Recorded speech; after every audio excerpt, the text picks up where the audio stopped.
Welcome to the Dojo Talk Podcast. Please remove them shoes before entry. The master is here, and you still have not taken off your shoes.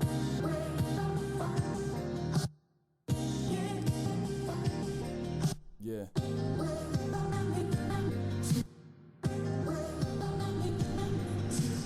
Living every day to define man's mission. Look into the sky for divine transmission. Deaf man's vision makes the blind man listen. Eyes on the prize, this is blind ambition. Welcome to another episode of the Dojo Talk Podcast. I'm your host, Serial Sensei, and we are on episode... What episode are we on? 18. Alright, we are on episode 18. I always say I'm not going to keep you guys here as long, but sometimes I lie, so I don't know how long this might be. But today, I'm really going to discuss two main things. Two album reviews, Roc Marciano's Rosebudd's Revenge, and Joey Badass's new album, All Amerikkkan Bada. But I guess before I get to that, real quick, on a somber note, rest in peace to Robert Goodwin, who was one of the gentlemen who was killed by the guy on Facebook. I can't remember the guy's name, but I'm sure you've either seen the video or you've heard of it.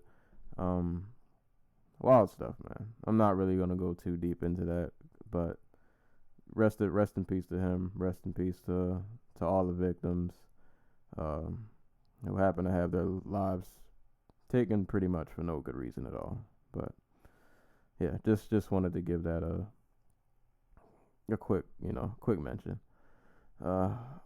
Before I get to these albums though, I finally got around to watching Batman: The Killing Joke, which I've been meaning to watch for a long time, and I'm not gonna do like a full synopsis breakdown. Actually, I'm pretty sure if you're listening and you're a fan, you've probably seen this already. So I'll just kind of make it sweet and to the point. This was a decent movie. Not my favorite DC animated movie by any stretch, but somehow the first half of that movie kind of bugged me once I saw like the entire movie. And I guess if there's anyone who hasn't seen it, the first half of the movie centers a lot around Batgirl, and I kind of get why she was a main focus, because she does have her moments in the film, and obviously if you've seen the movie, you kind of know how her story ties up to like the bigger picture and everything. But I don't know, like I feel like the first half of that movie just, I don't know if they could have condensed it, made it a little shorter, because the second half of the movie was really good. Mark Hamill as the Joker, of course, never disappoints. It's typical, Batman trying to catch Joker. But I guess a bit of a twist, because Joker's, he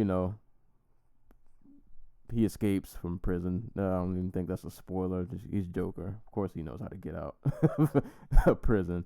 But, he doesn't get out with the intent of, he's not going on some crazy killing spree or anything wild like that. Like, he makes it out to try to prove a specific point.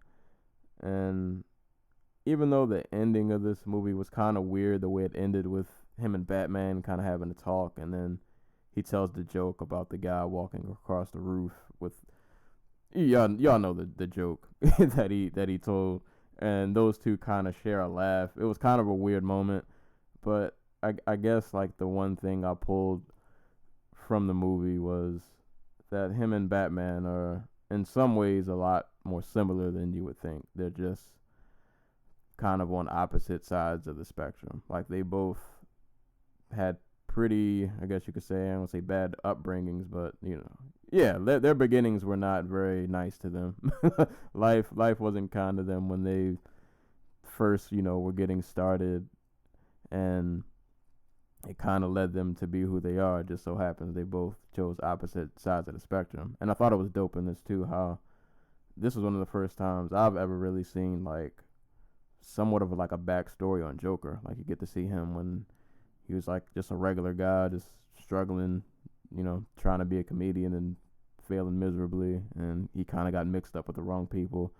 But I thought that was pretty cool to show. But like I said, I'm not gonna give like a full synopsis or whatever on it.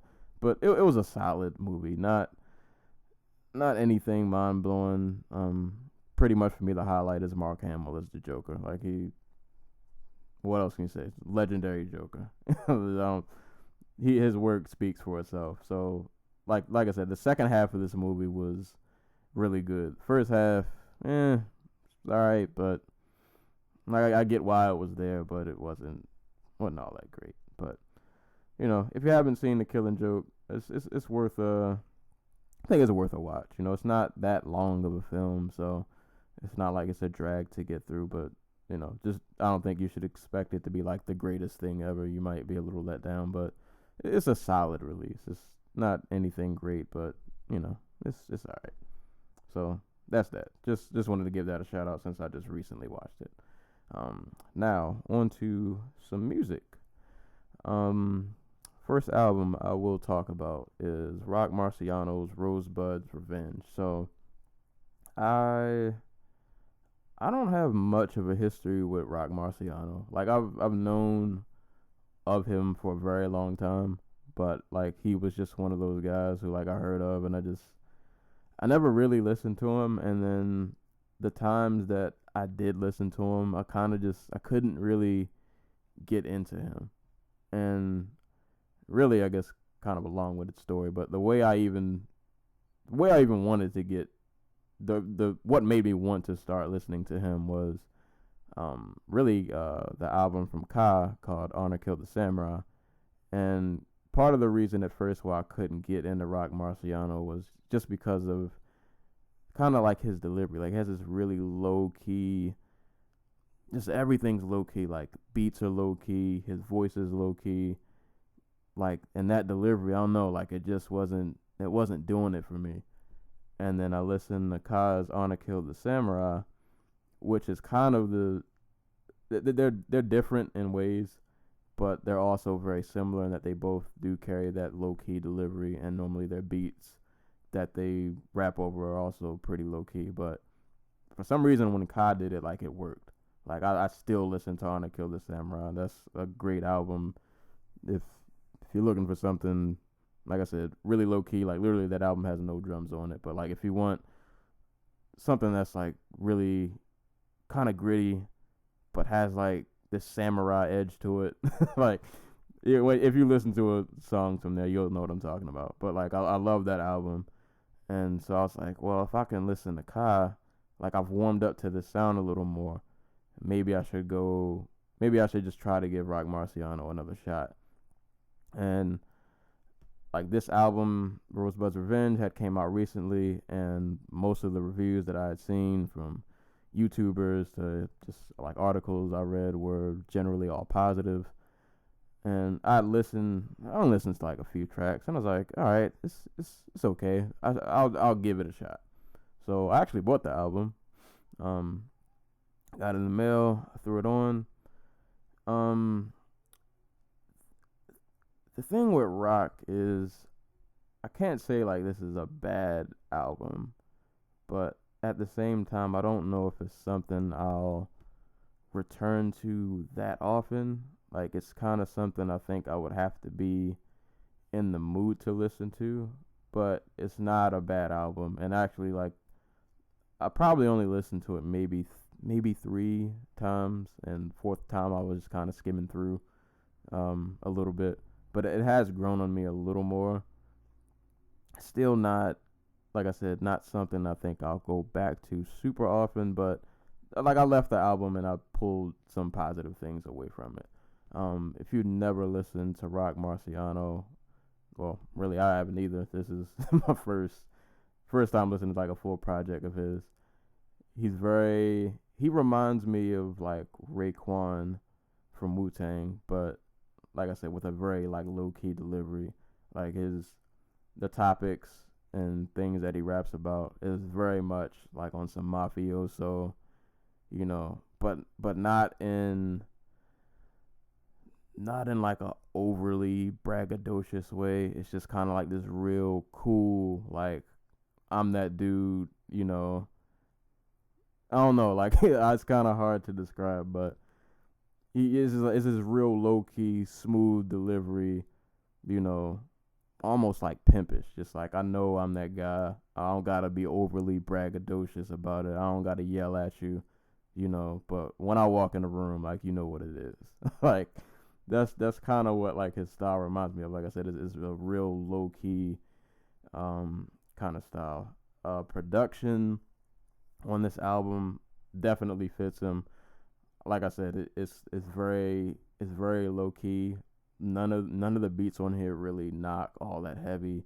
A lot of it's either like kind of like a gritty low key beat, or it might even be a little jazzy. He'll throw in some samples, something real smooth you can like ride out to. I guess for example, one of my favorite tracks on here, which is actually produced by Knowledge, is called No Smoke. I love that beat. Is real. It's real smooth, almost like 70s, like Shaft kind of vibe that I get when I listen to that. That was one of my favorite cuts on here. So, like I said, the production it's just super low key, and it just kind of switches between, you know, it might be jazzy, it might be gritty, but it's all real like low key on the low. Nothing's really knocking too hard. Nothing's really jumping out at you, I should say. Like I said, the samples that they use in the beats are dope, but it's nothing there's nothing really like super hard hitting. But let me give a shout out to a few of the producers: Knowledge, Arc Druids, Modus Ope, if I'm saying that right, George Paulin, and I think Roc Marciano himself did a few beats on here. I'm actually reading from the Rap Genius page, so I didn't take notes, I'll be honest. But those are the people they list as far as the production tip. I think on the features, I think there were only two. Ka, who I mentioned earlier, is on the track Marksman, and Knowledge the Pirate was on the track No Smoke that I mentioned. So I guess real quick, I'll just run through some of my favorite tracks. Because to be honest, like as far as, I don't know if I can't really like dissect this album too much content wise. Like I said, it's a lot of mafioso like talk on here. Not too many of the tracks really follow like any type of crazy theme or anything. I mean, a few of them have like kind of a loose. Sorry, I'm knocking stuff. I hope y'all didn't hear that, but like a few of the tracks do follow some kind of theme. Like I guess you could say like Pray For Me was somewhat of a theme track, kind of him just talking about his upbringing, how he got into the game, how he used to hustle, so on and so forth. Killing Time was another theme track of him kind of talking to a chick, but basically on a smooth tip, letting her know like, hey, I'm not doing anything serious. I'm just killing time, so don't get too attached, you know, kind of one of those. So like I said, it's not too much to dissect content wise. I can say though, lyrically, like I said, he reminds me a lot of Raekwon. Like he does have pretty good wordplay. One thing he does do pretty well, I will say, within kind of like that mafioso rap, he throws in like a few lines that to me I find funny just because he delivers them in such a low key way. Like on the first track, Move Dope, he's talking about stomping on you and leaving a Gucci footprint. And at the end of the track, No Smoke, I don't even think he was rapping. I think he was just talking. He was talking about he would drop somebody in a volcano or it was something wild like that. But like he has like those kind of like real low key, like they're really good lines, but it's just like the way he delivers them is so low key. Sometimes you might not even catch it. But he does have good wordplay. He's definitely a lyricist. So I'll definitely give him credit for that. Like I said, it's just for me, sometimes I guess his delivery, that low-key style, doesn't always really do it for me. But let me go into some of the standout tracks. So I would say if you wanna give this album a listen, or you've never listened to him before, or maybe you want like a few tracks just to like warm up to him to kind of see what he's about. First track off here is Dope, Move Dope. Really like the first first half of this album actually started off really good. I tend to prefer the first half more to the latter. It's a 15-track album. Move Dope was really dope. No pun intended. The title track, Rosebudd's Revenge, was pretty good. History, and these are the first 3 tracks straight out the gate. Better Know was No Smoke was dope. That was probably my favorite instrumental. What other tracks on here? Hope I'm saying this right. Burkina Faso. That was another good one. Probably my favorite track, track number 9, Marksman, which features Ka. I need to listen to both these two more because apparently they've done at least like 4 or 5 tracks together that I've never heard, but it makes sense that they collaborate. Like I said, their styles are definitely very similar. If you've never listened to Ka, this is a good track to listen to. But yeah, this was a really dope track. They both have crazy wordplay. I love Roc Marciano's verse on this actually. Ka actually kicks off the track, and then Roc Marciano comes in on the second verse. And he just does this whole scheme of kind of like comparing his guns to like a band. And yeah, like I guess just the way he started off the verse. Yeah, play the oven while youngins played the dozens. My stick came with a drum, but I don't play percussion. Like he does like a whole verse of just kind of doing like a play on band instruments, kind of tied it in with his guns. It's a crazy verse. Like that whole verse that's probably like the best verse like on the whole album, to be honest. Like that verse is stupid dope. So definitely listen to that one. And if you've never listened to Ka before, he had a pretty dope line on here. Where is it? Vowed the Lord, crows to applaud and fake clap at night. Drew text when others was too sexed, hermaphrodite. like thing I can appreciate about them both, like I said, they both have some pretty dope lines. It's just like the way their delivery is, you might not catch it all the time because they don't really like inflect their voice, or when it's like a certain rapper might say a mean punchline, like his voice will inflect or he'll make a serious point of emphasis. They just kind of like, they're just smooth on the track. Like there's no, like I said, they're not yelling or anything like that. And they just say kind of like these mean lines, but it's just delivered in a really, really smooth way. So, yeah, Marksman was definitely my favorite track on here. That was track number 9. Kind of after 9 for me.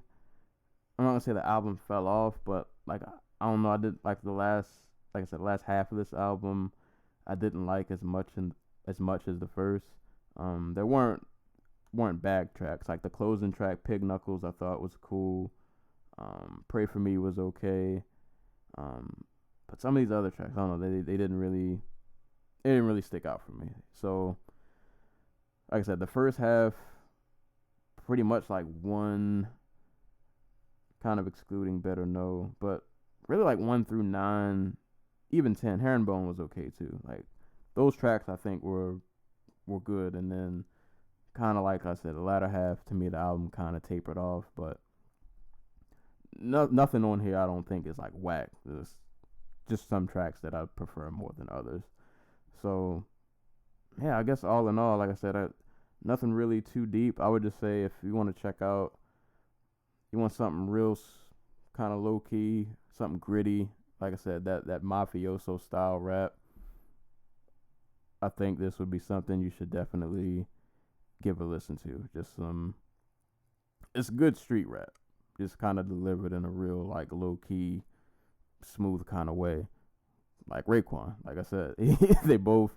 He reminds me a lot of Raekwon with just like, I guess, the content, kind of like the way he words and describes things, and how Raekwon will say something crazy. Shoes came from France or Venezuela, some super like buzz, some super like this buzz type stuff, like and Roc does that same kind of thing. So I would say if you're into that style of rap, give this a listen.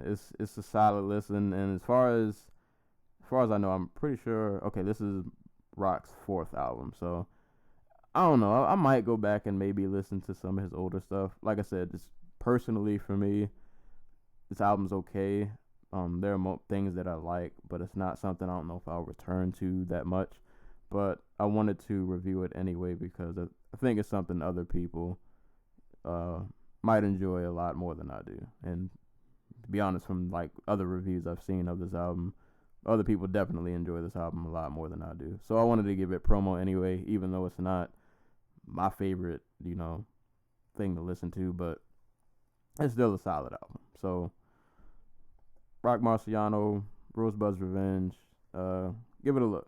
And definitely give Kai Honor Kill the Samurai a look. Especially if you like this. Because if you like his style, well, I would say you'll probably like Kai's style, but I like Kai's style, but his doesn't always do it for me. But either way, they're very similar.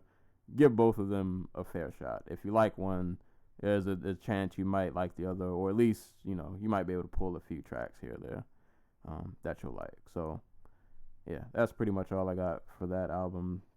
Not really too much to talk about. Moving forward, though, to this second album, which I definitely got a lot to talk about. Joey Badass, All Amerikkkan Bada.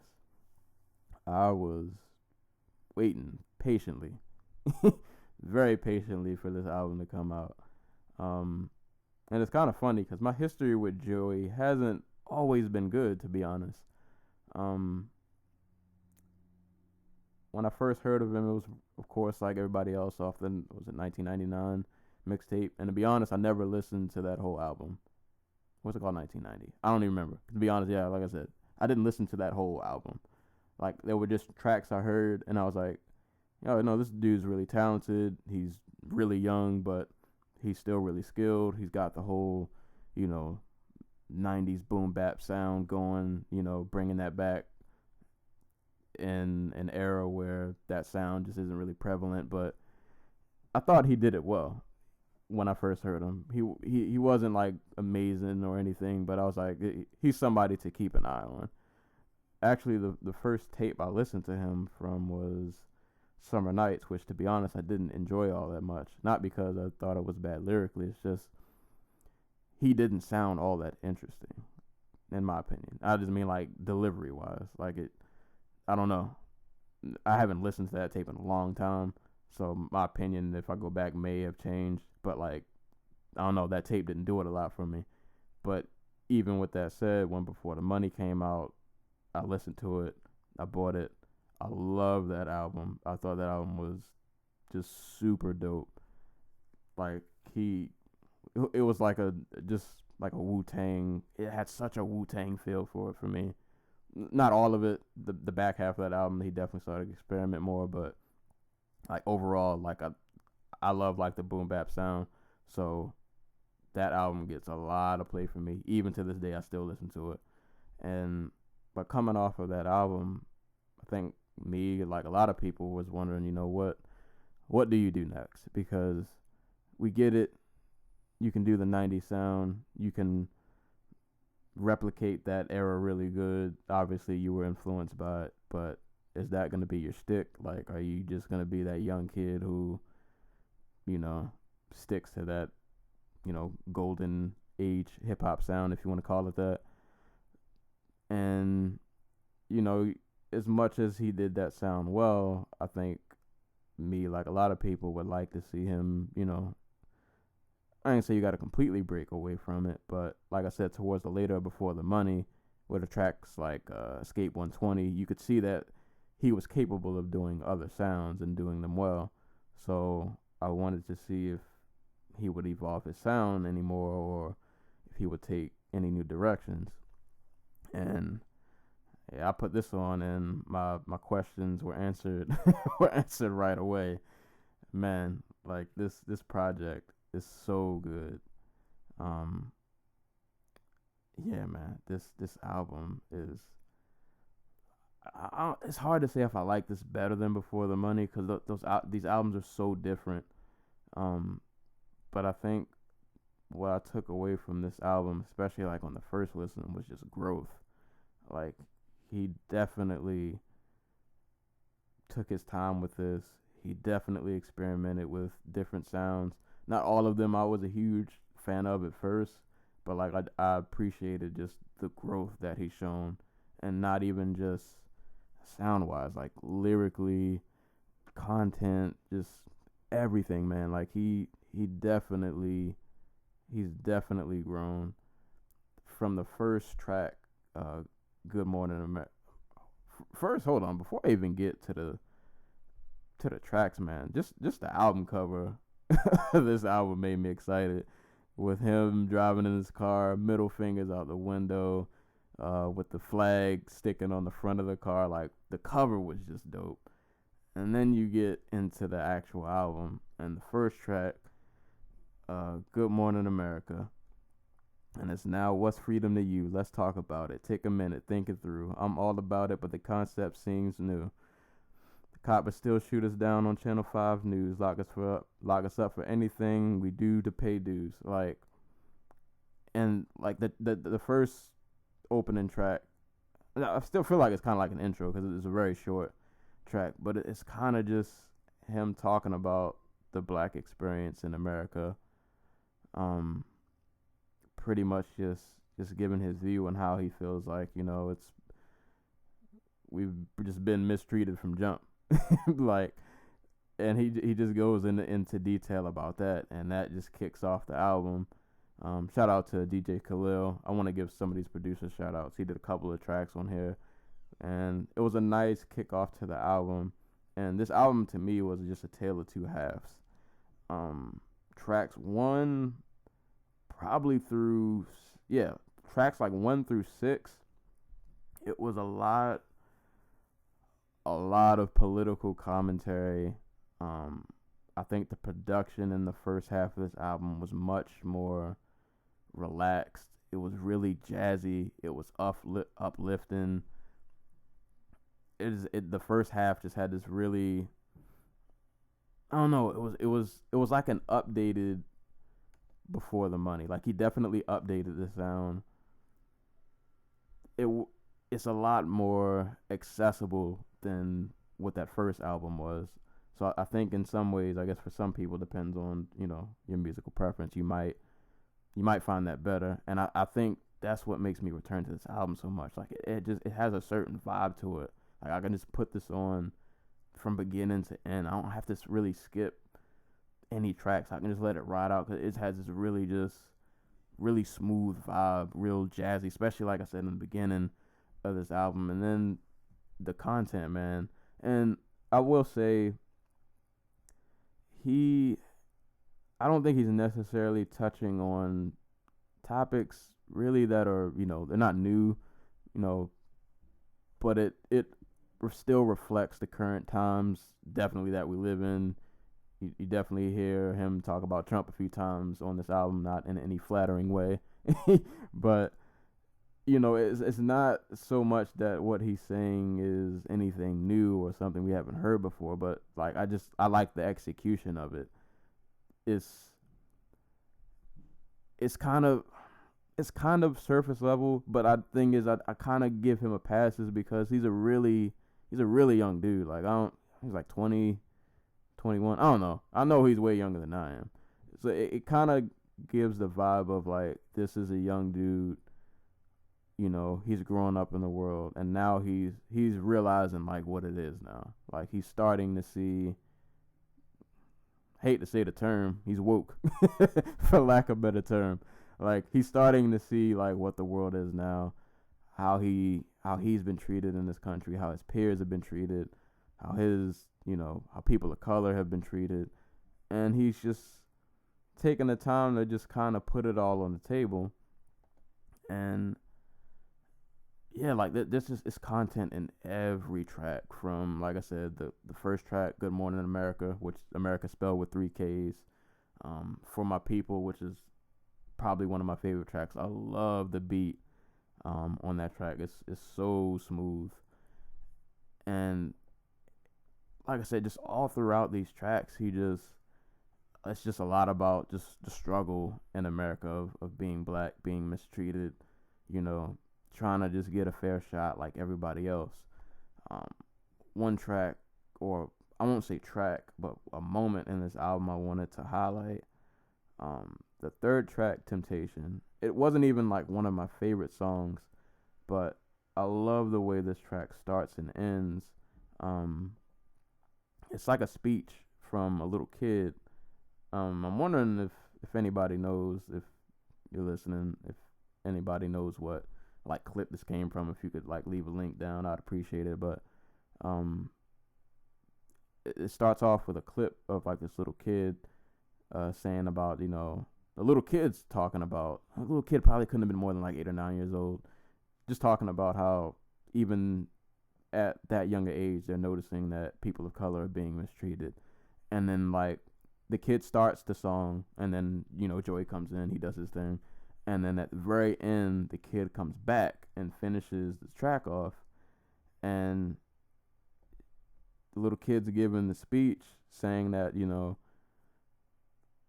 basically saying the reason that, you know, kind of we ride or we're doing what we're doing is because we're being treated wrong, and that we shouldn't have to do this. Like, we shouldn't be treated this way. Like, if we weren't treated like this, when we wouldn't be reacting the way we're reacting. But like the little kid like starts to, like, you can hear like the voice cracking and crying, and it's a real just like heartfelt like gut check moment. And it's just things like that that just make me love this album so much. Like I said, just content wise, it's just a lot of that, man. It really reflects the current times. Other tracks I love, Why You Don't Love Me, aka Miss America. I love this track. He pretty much uses America. He talks about the relationship between America and people of color, and he literally talks about it like from the perspective as if it was like a real man-woman relationship. And I really like the hook. Why you treat me like I don't matter? Why you always kicking my ladder? Why you never hearing my side to the story? Never look me in my eyes, say sorry.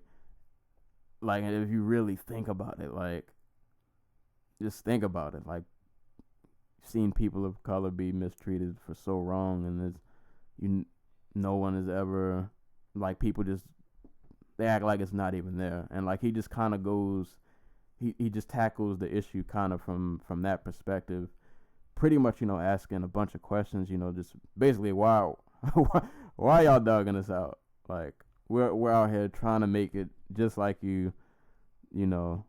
Why are you always on our back, never trying to lend a helping hand, you know, treating me any kind of way. Then when I react, you act like something's wrong with me. Like, that track, just that perspective that he tackled it from was really dope. So like I said, that tone is really heavy. Like, the whole political / black experience is really heavy in the first half of the album. And when I first listened to this, I did really enjoy the first half. I will say, aside from Devastated, which I think was the one single that he released, I get why he put it out there. Definitely, that probably is like the most accessible sounding track on this album. Definitely has a bit of a trap feel to it. Wasn't my favorite track. I do like it better in the context of the album. Like, as a standalone track, when I first heard it, I was kind of on it. But in the context of the album, I like it a little more. But like I said, the first half of this album, like, literally, like, the first 6 tracks. So Good Morning America, For My People, Temptations, Land of the Free, which I think was another single, Devastated, and Why You Don't Love Me. All those tracks, very,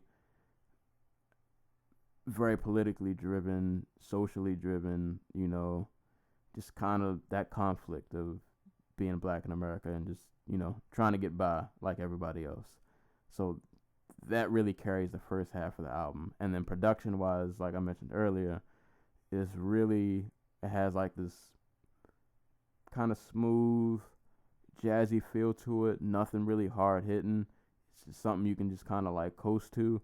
And while that sound is cool, and I think it worked for what he was doing, at the same time, as a fan, I'm still, of course, I'm enjoying the content, and sonically, I'm liking it, but I'm still a Joey fan. And when I first, like I said, with Before the Money, as much as I love to hear somebody talk about content, things I can relate to, I'm trying to hear some rapping. Like, I'm trying to hear some rapping. I still want to hear something mean. So, like, after the first half of this album, I was just like, all right, Joey, I get what you're going for. It's cool. Love the content. Sound is real jazzy, kind of not what I was expecting. But you got to give me a track where you just kind of rip somebody's head off. You got to give me one of them. You got to give me that boom bap. You got to get a couple of times at least. And then right after Why You Don't Love Me, we go to Rockabye Baby with Schoolboy Q, and all of my prayers got answered. Like, literally, as soon as that beat starts, you know what's about to happen. And that track just reminded me of why I was a fan of this dude in the first place. Like, that's one of those tracks that could have been on Before the Money. Just really grimy. And this was when you kind of noticed the tone of the album started to change. Joey starts to get a lot more aggressive from this track on. And he comes in just with a nice, just grimy verse over this real, just menacing beat. And then Schoolboy comes in and he just bodies the track. Like, perfectly just bodies the track, man. And then after Rockabye Baby, it goes to Ring the Alarm. And this stretch of two tracks, like, for the longest time, I would just listen to these two tracks. And these are probably my two favorites. Kind of hard to say which one I like more than the other. But, man, Ring the Alarm, which features Michi Darko, Nick Caution, and Kirk Knight. Another track that as soon as it starts, like, you hear how haunting, how dark the track is, and you just know, like, it ain't gonna be no social content on this track. Like, it's just rapping, and that's just what this track is. It's just a nice, mean, gritty posse cut of, and like I said, Joey keeps up the aggression. He starts off the first two verses, and then literally, like, probably my favorite part on this track is Michi Darko, and he's from, for people who don't know, Michi Darko is with Flatbush Zombies, and to be honest, like, I don't really even listen to them, but I love, Michi just comes in with like a bridge, but he brings so much energy to this track, and it adds to the mood. And then after Michi comes in, we get a nice back and forth with Nick Caution and Kirk Knight, and then Michi closes it out again with another bridge. And like this track is just so mean, like, and I like that those tracks are back to back because it kind of breaks up. Like I said, like, the first half of this album is really content heavy, and then these two tracks kind of, it's not that they're not talking about anything, but like it changes the mood. It gives it a nice switch up to just something really raw. And I think that's what kind of, like, the second half of this album definitely carries more of a boom bap sound. And after Ring the Alarm, it goes to Super Predator, which features Styles P. That was produced by Static Selector. That one is another, it's not as aggressive as Ring the Alarm or Rockabye Baby, but the beat is definitely on some 90s boom bap. It's real smooth. This one actually does, though, with the boom bap sound, still carries the content. Joey is still talking about, still kind of talking about the black experience. I do think this track, though, like I said, he starts to pick up the pace of his flow. He starts to get a lot more lyrical. They say I'm a clumsy king. They say I'm a clumsy king. How I be dropping jewels, but see, the funny thing is I got lots to lose. Like, he had a dope verse. Styles P had a nice line about was it not being a chicken and watching Fox News? Some kind of play on chicken and Fox that he threw in there. But yeah, I thought this track was pretty cool. Really, I love the instrumental on this track. It's a really just kind of like smooth 90s boom bap track. So that one was dope. Babylon, which features Chronix. I hope I'm saying that right. This track is produced by Adam Palin. I hope I'm saying that right. And Like, where do I know Like from? Oh, this is Like from Pac Div. So yeah, shout outs to him. And I think actually, side note, Pac Div. If you don't know them, listen to the mixtape. Don't mention it. Pac Div, I think I read, is releasing a new album or mixtape at some point. I don't know if it's this year, but that's just a side note. But I'm looking forward to that. But back to this track, Babylon. I loved like Joey's aggression on this track. Like he's kind of calm for like maybe like the first like 4 bars, and then as soon as he gets to the part where he says, "I fear for the lives for my sisters and my brothers," like you just hear like the anger in his voice, and it's really just him just kind of venting. Like he just sees kind of the black community, or really just everybody, like it's just a state of just chaos, and he's just like trying to figure out like, yo, what do we have to do to like make this better, because obviously what we're doing right now just isn't working. And like I said, like the first verse, like you literally just hear the anger in his voice, and it's cool because like the instrumental is actually, it's not like an angry beat. It's not like a boom bap. It's kind of it's still like on like a low key, smooth kind of thing, but like his delivery is just so angry and so aggressive. It's just, I don't know. It does something. Like I like hearing that from him. That was, like I said, the first half of the album. While I liked it, I was like, I want to hear that angry Joey, and then I got it on that second half. And Chronix brings a nice touch to the track with the bridge, and then Joey finishes the track out with another pretty angry verse. References, about being taken from the motherland, being mistreated. Another line I like: "Who you think investing in penitentiaries, though? Same owners as them labels and same owners of your cable." Like, like he goes in, man. Another just really dope track. Then from Babylon, it goes to Legendary, which features J. Cole. This was also produced by Static Selector. This was another good track. Good feature from J. Cole, too. He sounded a lot different on this than I've like heard him before. Like when it first started, I didn't even know that was him at first until he got a few bars in, and I started to recognize his voice. But yeah, he had a few nice lines in here. How can a rich father teach humbleness to his seeds? Just questions. The stubborn all get taught tough lessons. Kind of a verse like that. This track also pretty content driven. I think J. Cole's verse seemed a lot more, I don't know what's the word I'm looking for. I guess his seemed like a lot more personal. Maybe more so just about him. I guess you kind of say Joey's was too. But either way, another dope track. I love Joey's line: "I threw a coin in the well because I was feeling so well. A token of how I felt. Never hurt if it fell." Basically saying like, I wish things were better. He's hoping they'll be, but like even though, like I said, I like the play how he says a token of how I felt, never hurt if it fell. So like he threw the coin in the wishing well, but he didn't know if it fell. But he's still remaining optimistic.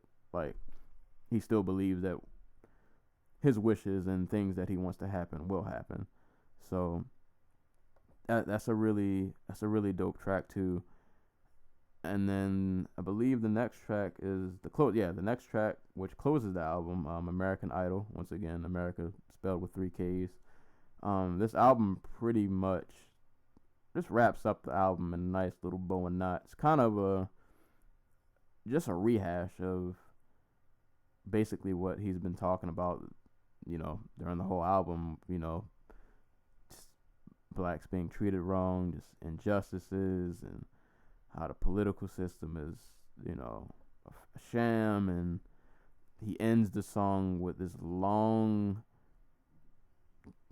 almost spoken wordish piece of just going in, kind of just saying how we need to stick together more and the government's against us.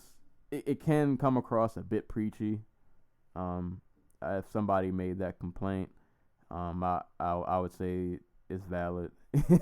So some of that, especially like that last part where he's just kind of talking, I could see how someone would say it would come off preachy. They might be turned off by it.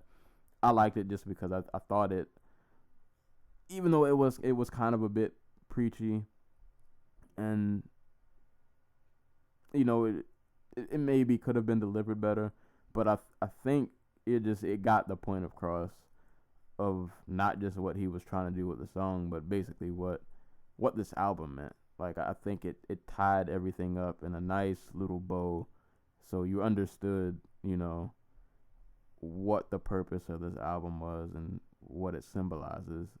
And pretty much what I took from it is it's just everything going on in America now, and just kind of being fed up and frustrated. Like, he's recognizing the problems of like racism and just things, that whole side of the spectrum. But at the same time, like, he's frustrated. He doesn't really know all of the answers, and that's kind of what I like about this album. Like, and the reason I won't say it's preachy is because, like, he's not saying, like, I mean, he does have lines where he's saying things that he thinks we should do to kind of help us be in a better position. But, like, he's not, you can still tell that he's a young guy who doesn't quite know what the answer is, but he clearly sees the problem, and he's kind of just addressing it the best way that he knows how to, which, what more can you ask for? Like I said, not really a lot of concrete solutions, but just more so, I see that this is wrong. I see that what's happening isn't right, and I want to fix it. I want to be a part of the solution, but I don't have all the answers, but I just know something's out of place. Like, things shouldn't be the way they are. So, yeah, that's kind of just what this album is in a nutshell, man. It's just the current, really can't even just say current. I mean, it definitely represents current time in terms of, like, the black experience, or, people being mistreated, in this country. But really, you could have dropped this album in the 90s and the message probably would have still been relevant, which is kind of sad. But I think, if anything, as young as he is, people his age who might not necessarily have, like, a full grasp of what's going on, he can probably reach that demographic to where they'll know more of what's happening. They'll know, they'll be more familiar about what's going on. So, like I said, for me, as someone who's a bit older, I've seen these things. I know what's going on, but it still felt good to hear it. And like I said, it kind of caught me by surprise, because coming off Before the Money, I didn't know what direction he was going to go to. I didn't know what I was going to get. And I got a nice mixture. I got smooth, jazzy, introspective, politically critical, and then at the same time, I got the boom bap aggression that I wanted to hear.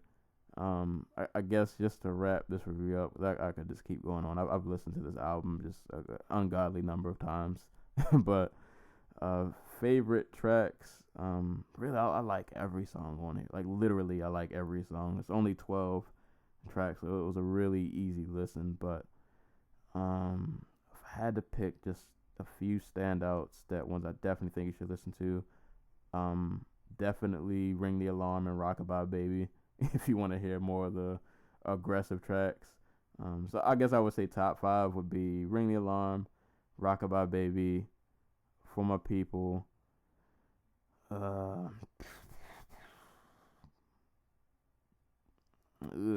It's hard.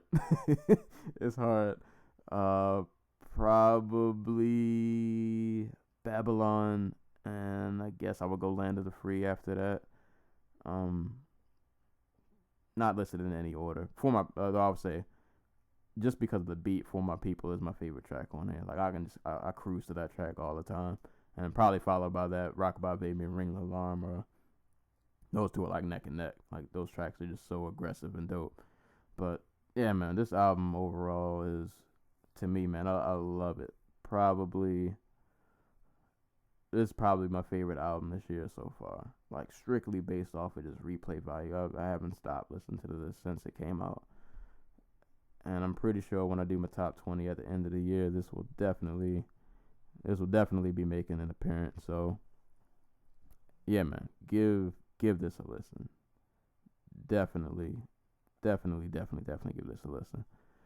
And just to throw it out there, I will be talking about Kendrick's album. I was gonna talk about it on this episode, but I haven't sat with that one enough. Like I've given it a few listens, but like I haven't sat with that one nearly enough as I have with this. And I want to make sure I give a nice, detailed review with that album because it's a lot to unpack. It's a lot going on that album. So I wanted to give it a more of a fair shot. So I need to sit with that one. Maybe give it about 2 more listens, see what else I can pull from it, and then I'll definitely be back to review that. But yeah, man, dope album from Joey. So yeah, I don't really got much else to say.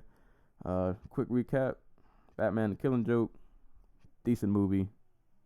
Check it out if you're a DC fan. You might like it, you might not, but I think it's worth a look. Roc Marciano, Rosebudd's Revenge. You want something low key, you want something mafioso. If you like Ka and you never listen to Roc, maybe give him a listen.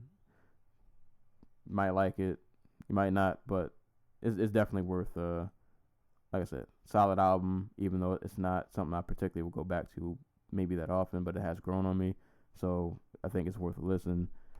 Joey Badass, fire. Like I don't got nothing else to say, man. Just fire, just all the way through. A lot of growth on this album, a lot of content. Nothing else to say, man. Like I could talk about this album forever, but definitely, man, especially within like the hype of like Kendrick, not a diss to Kendrick, you know, dudes like him, dudes like Cole, even dudes like Big Sean get a lot of hype when the albums drop and typically do pretty good numbers wise. I think unfortunately from what I saw, I think Joey's album, I think he sold like 51,000 first week, which is less than what he did on Before the Money. But like, please, man, if you're a Joey fan, like buy this album, spend your money, give the man your money, man. Buy this album. This album should get a lot more hype, a lot more noise. This should be up there with your Kendricks, with your Big Sean's. Maybe not with your Drakes. That might be a stretch. I'm not a big Drake fan, but I know how huge he is. But like this should be mentioned, especially this year. Like the quality of this album is really, really, really, really, really good. This should be mentioned up there with the rest of the heavyweights. So give that a listen, man. Like I said, I'll be back at some point with the Kendrick. I'll definitely be back hopefully soon. I want to talk about that album, and I don't know if I'll run into any other albums. Actually, you know what? I got another album I'm gonna talk about. Shout out to the homie Marcus D. Melancholy prequel. I'll probably talk about that next week. Probably alongside with Kendrick. It's an instrumental project, and he's one of my favorite producers. So I'll probably talk about that album. But, and you know, as always with my co-host, Anti-Cool. There are some fights coming up this weekend, and probably by the time you hear this, we will be recording another podcast for the card that happened last week with Demetrius Johnson's fight. So, well, we'll cover that as well as the fights that are happening this weekend. But, yeah, I won't keep you guys here forever. So, give me a look on YouTube. Give me a look on SoundCloud. Subscribe. Pass to a friend. I am hoping soon. I've been thinking about it. I want to do an interview or at least get some more guests on my podcast. Help get my numbers up. I don't get a lot of views, but I do this just because I enjoy it. But at the same time, I would like to reach a bigger audience. So, I don't know. Just keep a lookout. Well, I'm staying busy. I'm trying to keep content on a pretty consistent basis. I think I've done a semi-good job of that so far. I'm almost at 20 episodes, so hopefully we can keep this ball rolling.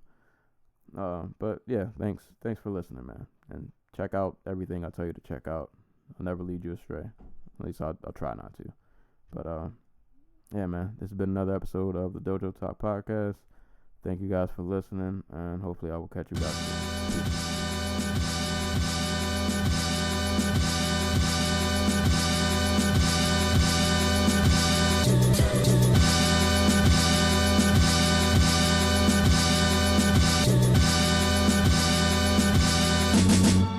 Bobcatgoldwav.